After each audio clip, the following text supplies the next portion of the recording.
And once again, I want to stress this point. All the endeavors that you are involved in, the bar, the Raging Wolf stage, the fighting, the gym that you own, those are all taxed endeavors. These are not tax-free endeavors that, you don't get a pass on that because you are Native American. Those are endeavors that you pay the same taxes that all the rest of us pay, correct? Yeah, you're correct. Yeah, that's what we do. We're all in the community. We're out here in Western New York. This is our home. These are our neighbors, and and I want to see people in Western New York succeed and go out there and do things. New York State has been in such a dysfunction over the many years. It's the highest tax state in the country, and we as Western New Yorkers, we have to strive to make sure that we succeed in business and opportunity and create more jobs and opportunity for all of us here in Western New York, whether we're native or New York citizens. So and that's what we have to do, and we have to set that example. Those of us that have the wherewithal and the ability to do that. That's and good for you that you do that. You've become an incredible statesman and spokesman for the Seneca Nation too. I want to tell you that. Really, you've become the voice of reason, and in the recent struggles that you've faced as a nation, it almost seems to me that New York State is coming off as the bullies, and you guys are very clear thinking, playing by the rules, using the court system, not asking for special favors, just honesty, and you deserve to be commended for that. You're doing an amazing job. Well, thanks. I appreciate that. It's good to hear, and certainly the feedback that we get from the people of New York, the citizens, have been very supportive, and they've always been in our court over the years.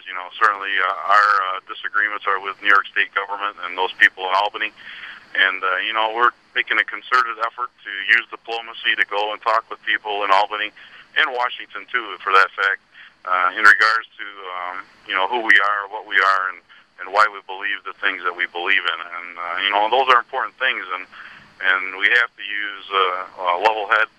We have to use good thinking and optimistic and open minds, and try to get that across to people, and make them and get them to understand about Native people and Indian people. Yeah, and like I say, you've done an amazing job. You're a credit to Western New York. You're an incredible businessman. You're somebody who not only cares about the Seneca Nation deeply, but you care about this area a lot. You're doing a lot of great things for the area, and kudos to you, Jay. I mean, honestly. Oh, I appreciate it, and thanks. Those are great words, and I'm very appreciative of that. Well, and I want to remind everybody, we got to head to a commercial break, but Saturday, November 6th, at the Seneca Niagara Hotel and Casino in the Event Center. The gates open at 4:30. The fight starts at 6 o'clock. The hotel, as JC has told us, is already sold out, but that doesn't mean you can't go buy tickets to go see the event, correct? That's correct, and there's more hotels in the area. There's Crown Plaza and a couple other ones in the area, so I'm sure they may have rooms. So if you want to stay overnight, it's going to be a great weekend. The other thing that we're doing, we're having an event at my gym on November 5th between 1 and 4. Rashad Evans and Johnny Bones Jones are going to be coming over and doing some autograph signings in Depew there at my gym. So it's 2106 George Urban Boulevard. So if you're in the neighborhood, stop on by and grab an autograph and a picture with Rashad Evans and Johnny Bones. And, it's going to be a great time. Fantastic. And I know you're busy and you're actually heading to an event right now, a fundraiser right now. I appreciate you taking some time and talking to us, Jay, and you really are a credit to Western New York. Thank you very much, my friend. Well, thanks for having me on. I appreciate it. Anytime you want me on, I'll be glad to be. All right. Well, keep us posted on what you're doing. Okay. Take care. Thanks, man. Yep.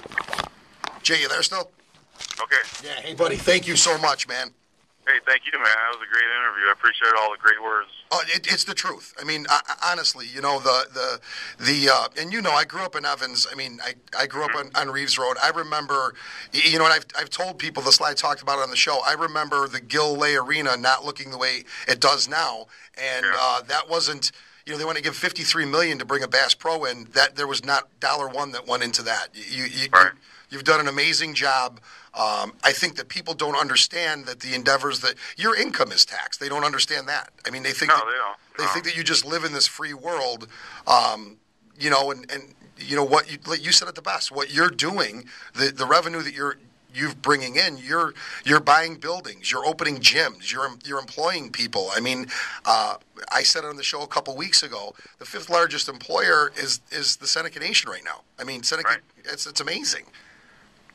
And you got New York State out there trying to shut down and try to stop what we're doing, and we've been creating opportunity for this region for many years, and we were doing economic stimulus before it was popular. And so, and that's the thing, New Yorkers, they come and do business on our territories or in our casinos. They buy products, whatever it may be, and then they save the tax money. When they put that in their pocket, they go back out in New York and spend that money in the economy out here, and in a roundabout way, it generates stimulus of Western New York's economy. Absolutely, it does. And the thing about it is the numbers that they're saying. I mean, we could talk about this forever, but the numbers that they're saying that they're going to generate from taxing you guys, you're talking about a $9 billion deficit. I mean, why didn't you cut Medicaid? Why didn't you cut that 10%? And on a $54 billion budget, you're talking about, $5.4 billion you're going to generate just from that. Right. I mean, what they're going to generate on taxing cigarettes is not going to close this budget gap. And I know you got to go, but the other thing that aggravated the heck out of me was, how does New York State not look like bullies when 30 days before they go after you guys, they raise the tax to the highest point it's ever been? Right. I mean, so you guys, New York State really looks like thug mob crime bosses, honestly, to me. Yeah. Just bullies. Yeah, they're using their bullying tactics, so, Yeah. Well, I'll let you get going, bro. Thanks a lot, and we're going to stay in touch for sure, man. Okay, great, man. Thanks a lot. Appreciate it. All right, buddy.